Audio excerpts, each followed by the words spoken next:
We all have that dream trip we've been wishing we could go on, but too often life, or usually price, gets in the way. That's why Priceline is here to help you turn your dream trip into reality. With up to 60% off hotels and up to 50% off flights, you can book everything you need for your next adventure. Don't just dream about that next trip. Book it with Priceline. Download the Priceline app or visit Priceline.com and book your next trip today. Go to your happy price, Priceline. In the darkest corners of the internet, a nameless, formless entity has been growing. No one dares question where it was created or what it wants, but those who have been entranced by its musings chant its blood-curdling name in unison. Horror Movie Night! Find Horror Movie Night on your favorite podcasting app or at hmnpodcast.com.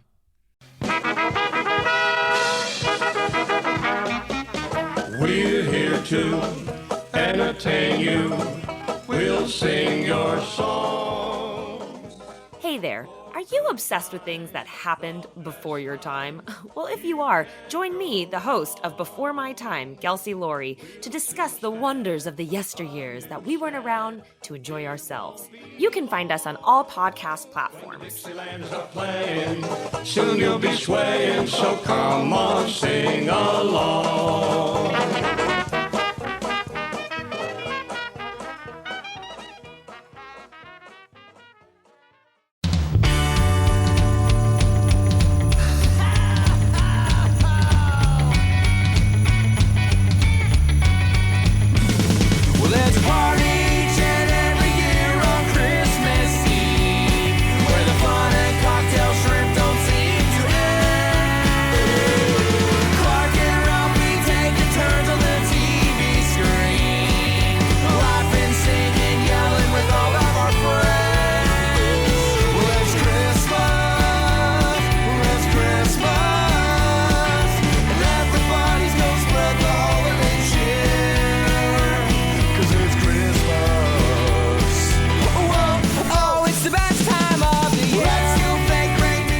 Yo Gabba Gabba, Dylan.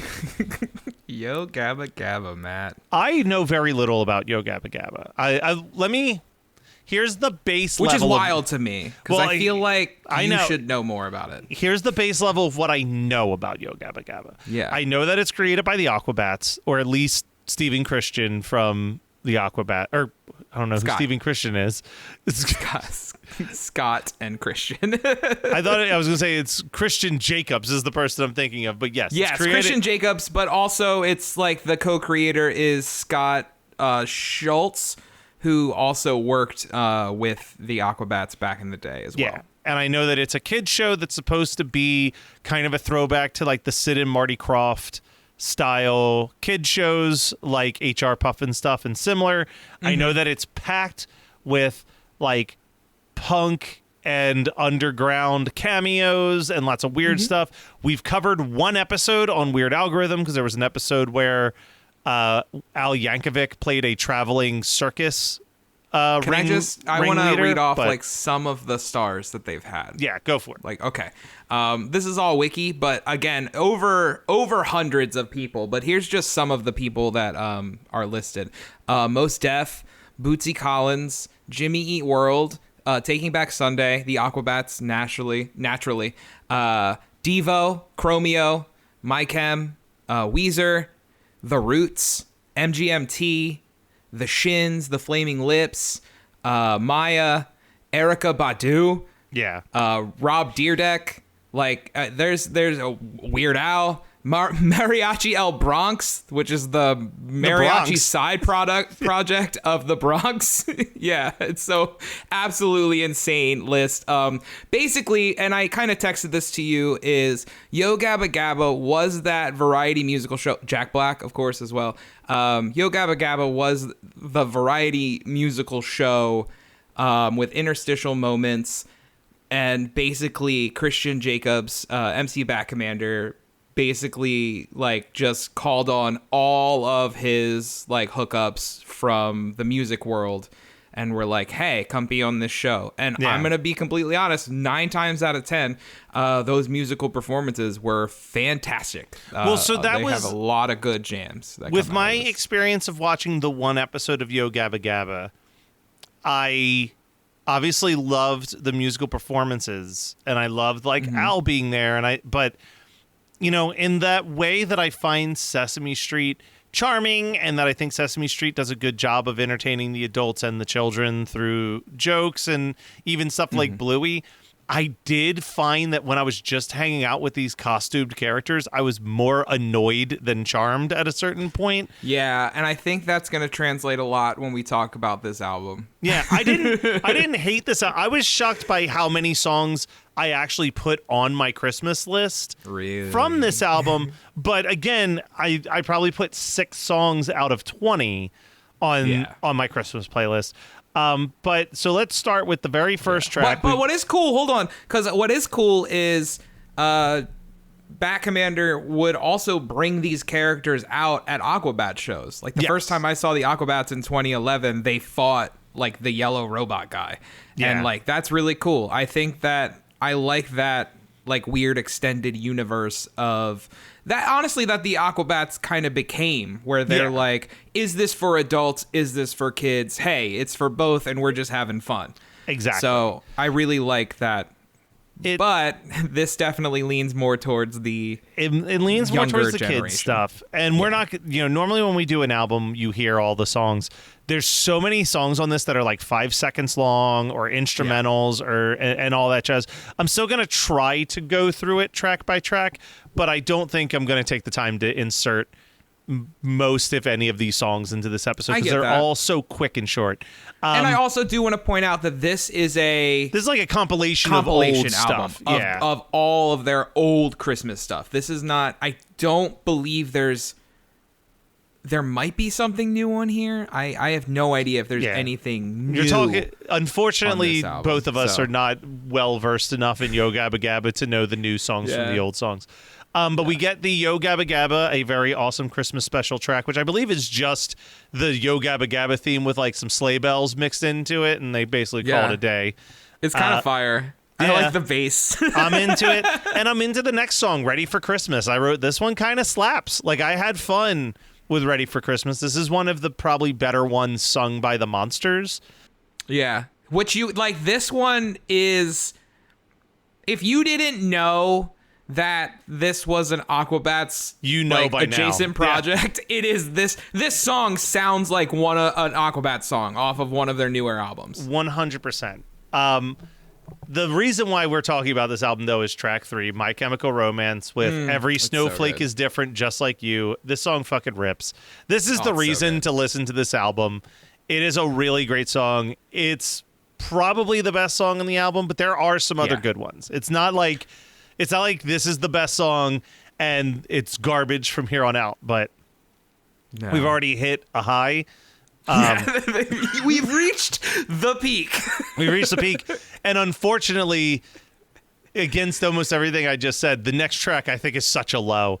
The I Love Winter song. It was the first song I really didn't dig at all. The vocals these characters' vocals were too much for me at that point. It just, some of these songs, because of those vocals, it just becomes grating. It really does. Absolutely grating. I listened to most of this album driving home from work, and because it is 20 songs, but it's only 34 minutes. But a lot of these songs, I got to a point where I'm like, I can't finish this because I'm getting a headache for how grating this is. They sound like you'd be watching a movie and there's like a bit where the kid keeps wanting to hear like that annoying kid song. That's what some of these songs really sound like. They're just played over and over again. Truly does.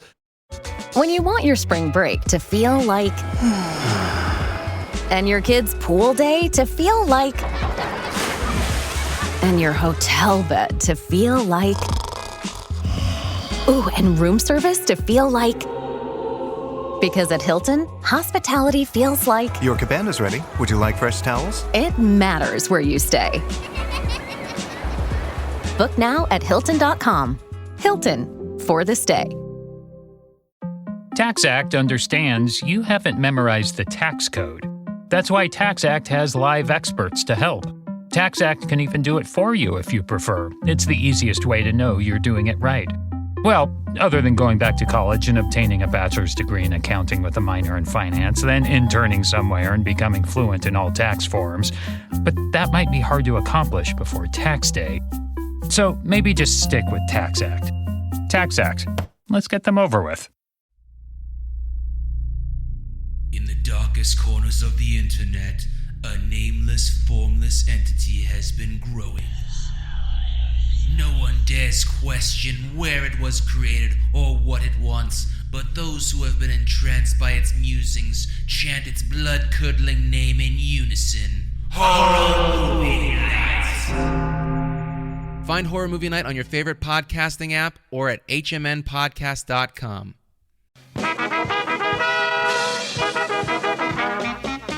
We're here to entertain you. We'll sing your song. Hey there. Are you obsessed with things that happened before your time? Well, if you are, join me, the host of Before My Time, Kelsey Laurie, to discuss the wonders of the yesteryears that we weren't around to enjoy ourselves. You can find us on all podcast platforms. Dixieland's a playing, soon you'll be swaying, so come on, sing along.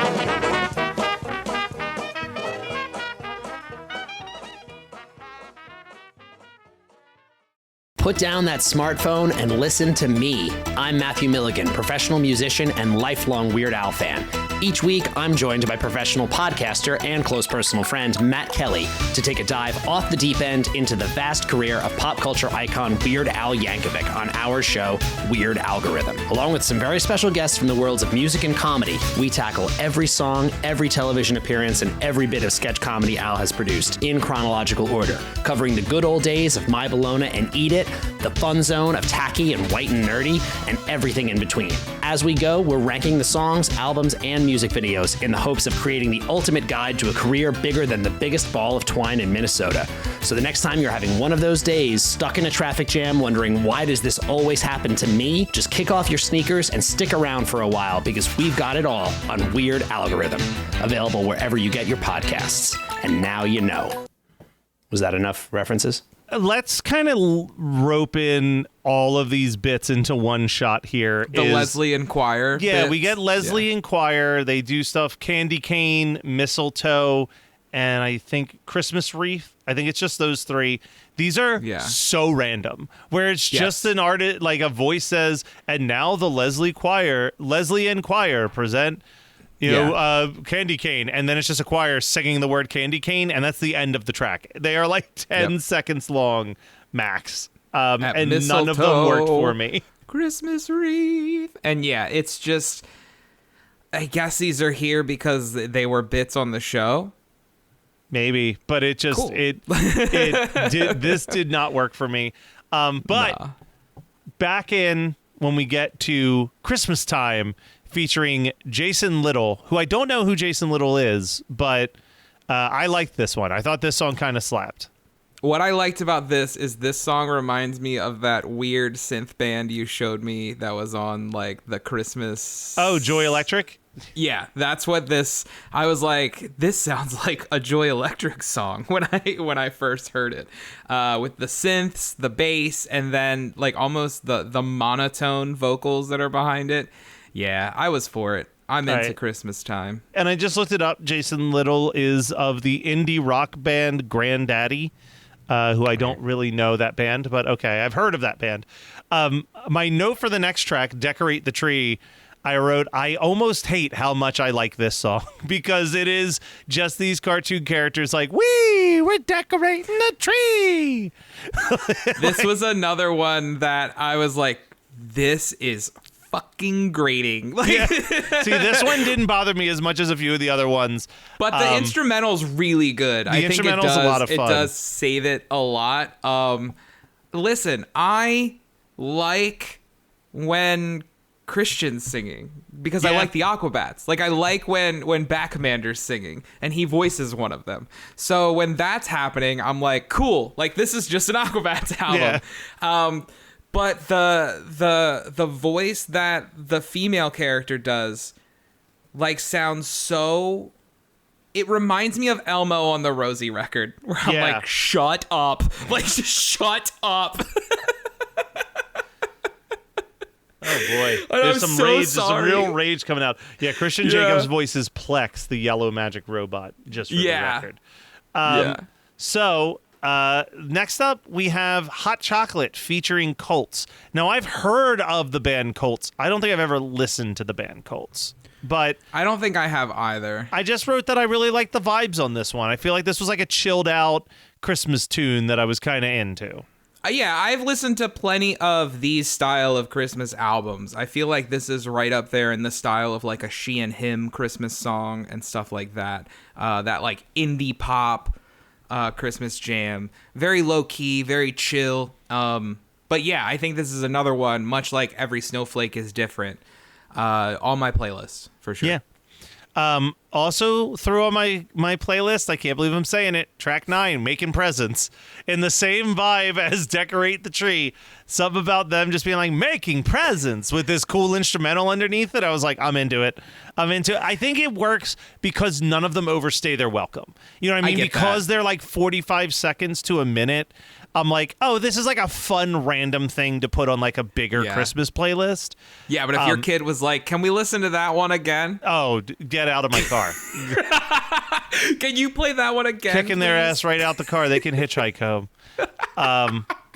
So we get the bizarre combination of Mark Mothersbaugh of Devo and Tony Hawk on the song Make It Yourself. Listen, I love Tony Hawk and everything that he has done for skate culture and punk culture. I don't know why Tony Hawk has taken it upon himself to consider himself a singer, though, because he is not a singer and has never been a singer. Like, I watch videos of him. I've seen videos where he comes out and sings Superman with Goldfinger, and frankly, I'd be pissed off if that happened at my show, because I'd much rather hear it sung well. You're like, can somebody just hand him a skateboard and he can like skate back and forth while the song's playing? Like, I don't need to hear Tony Hawk just do a poorly kickflip. sing the song Superman. Yeah, I don't ever want to besmirch Tony Hawk because, again, like you said, he's done all of those things plus what he's done for video games. The video game. He seems like a genuinely good dude. Like, it feels like everybody who's ever worked with him comes out speaking nothing but like how kind and humble he is, and that's great. But like, you know, it's kind of like when Michael Jordan decided he could play baseball. Like, like, Tony, you're good at a lot lot. Just being the lead singer of a punk band ain't one of them. This ain't the move, man. This ain't the move. I got nothing to add on that one. Yeah, of all of the character songs, though, I did write down that I think my favorite one is track 12, For Me, For You, which is, again, these like little 45-second stupid interstitials where the characters are just handing presents and repeating the same phrase over and over again. All of them, I do like this one. This one's fun. I do enjoy this one. Yeah, I this think one's sweet. I think this is where it starts to become less fun, though. Because it's followed by Dancy Dance Snowy Jingle, which I just wrote is very random. I think it's in the same vibe as those Leslie and Choir songs where it's just very quick. Yeah. And then we get To Give a Present featuring James Husband, and my note is I already forgot what this song is. Yeah. Like, it is the most forgettable song on this album by a lot. Yeah, I don't like his vocals either. Yeah, and I don't know who James Husband is. So, I don't either. Like, every once in a while, like, I kind of was disappointed that this didn't have more artists that I am a fan of. Yeah, so for all of the artists that they've had on Yo Gabba Gabba, I was also very disappointed that, I hate to say it, My Chem is the only one I care about. Yeah. So James, so for our own record here, James Husband is the solo project of James Huggins III from the band of Montreal. So he is like he's the multi-instrumentalist in the band of Montreal, and this is they're a good band. Yeah, they're a fine indie rock band, but not one I ever listened to, really. Like, there are these bands that I appreciate, but do not listen to. And a lot of that is what's ending up on this album. Holiday Lights, another one that like inoffensive, kind of slaps, but like it is what it is. Then we get one of my least favorite songs on here, which is Christmas is Upon Us. This song's really dull and feels like it's a Smiths song. I can hear that. Like, it's just really drony. It's like, this is not what I'm coming to a Yo Gabba Gabba Christmas album for. No, but it also, it looks like, because I'm just on Apple Music, it looks like it's one of the more popular songs on the album. I'm sure it is. Who knows? And then we're basically done the album at this point because we get the Ready for Christmas remix, which does have Santa on the remix. Love that. Holiday Goodbye song. Singing, win. The Holiday Goodbye song, which is fun, but it's way too long. And the closing credits, which is just the instrumental version of the first song over again. Like, it pretty much ends on Christmas is Upon Us, and then it feels like the last three are like bonus tracks to the CD. So this is, I feel like, kind of what we were talking about a little bit with the Jonas Brothers cameos, is I feel like this is a few years too late. Like, this is not a show that is currently on. No. Right? It ran for 4 seasons. It's definitely, it's probably running syndication, and I feel like it's kind of popping back up into the world with the like the TikTok crowd. But this feels like a really weird release. 100% it does. Why is this happening? So Dylan, the question that I have for you. Yeah. This album or the Pretty Reckless one, they're both placed in front of you, and you have to listen to one this past Christmas season. So going into 2026, you have to revisit one of these two albums. Which one are you revisiting? Easily the Pretty Reckless one, honestly. Yeah, I think that as much as we had issues with the Pretty Reckless ones, I think that's the more fun to me of the two albums. And it's not like they're both practically the same amount of time that you're dedicating 100%. to it. Like it's not like, oh, I'm picking that because it's shorter. It's like maybe 10 minutes shorter. Yeah. But I think that those Pretty Reckless songs, like overexposure to those songs, I'd probably start to like them more. Whereas I feel like the more I listen to this, the more I would probably dislike the songs. Direction. Yeah, I'd be like, oh my God, if I hear For You, For Me one more goddamn time this season. For you, for me. Yeah. You're like, ah. Like, no. Stop being so cute. What is this? What is this hell I'm trapped in? But, hey, I'm glad that we got, listen, both of these better time than when we did the Jimmy Fallon album. Like when 100%. We did the Jimmy Fallon album last year, that was one of the toughest things I think we've ever covered on this show. And it's like, it's wild because I would argue that neither one of us, while we may not like Jimmy Fallon, neither one of us are like the staunch hatred that some people have for that man. Yeah, I mean, I'm pretty close to it, but not fully. Yeah. But still, it's one of like, that was bad. Yeah. And it's really unfortunate. It is. It's not something great. else is going to have to be really bad for us to put it down there. And I don't know if we've watched it or listened to it yet. Well, because man, I truly think that might be the worst piece of Christmas content we've ever covered on this show. Actually, no, that's not true. That trauma Christmas thing was also pretty bad. Well, good for you, Jimmy. Good for you, Jimmy Fallon. You beat out that trauma fan flash film. Animation video. Jesus Christ. All right. Well, Dylan, we're going to take a quick break from new content next week because next week is the week of Valentine's Day. Ooh. And we got a tradition here on Valentine's Day of watching some Netflix rom-com slop. So, Dylan, I hope you're ready because we're going to finally finish the Christmas Prince trilogy this year for Valentine's Day.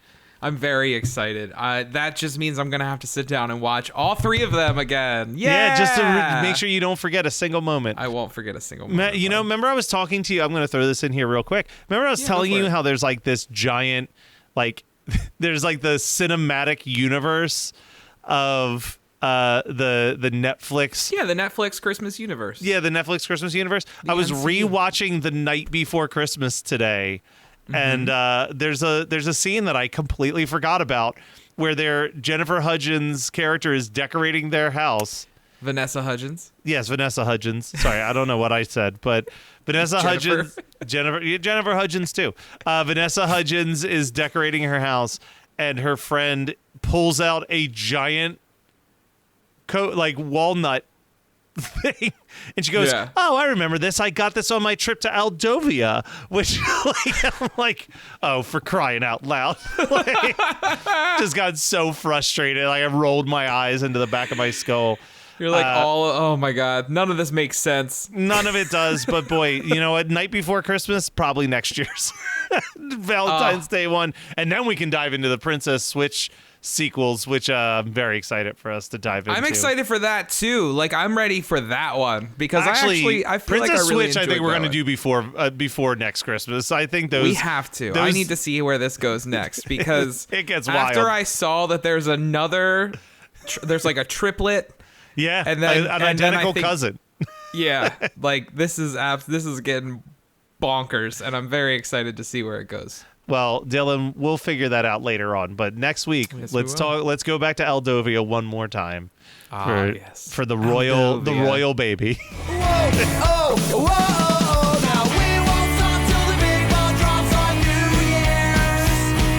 Have a happy holiday. Have a great holiday. Have a merry happy holiday.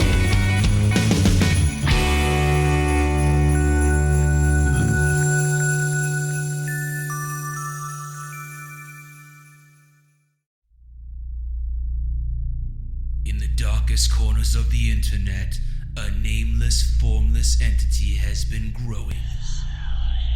No one dares question where it was created or what it wants, but those who have been entranced by its musings chant its blood-curdling name in unison. Horror Movie Night! Find Horror Movie Night on your favorite podcasting app or at hmnpodcast.com.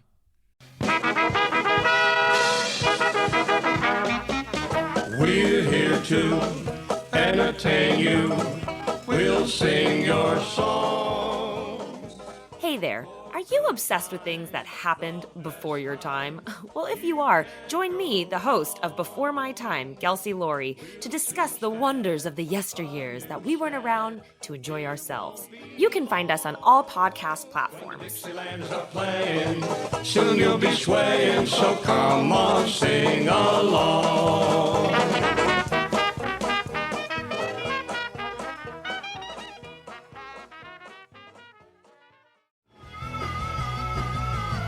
You're listening to the Geekscape Network.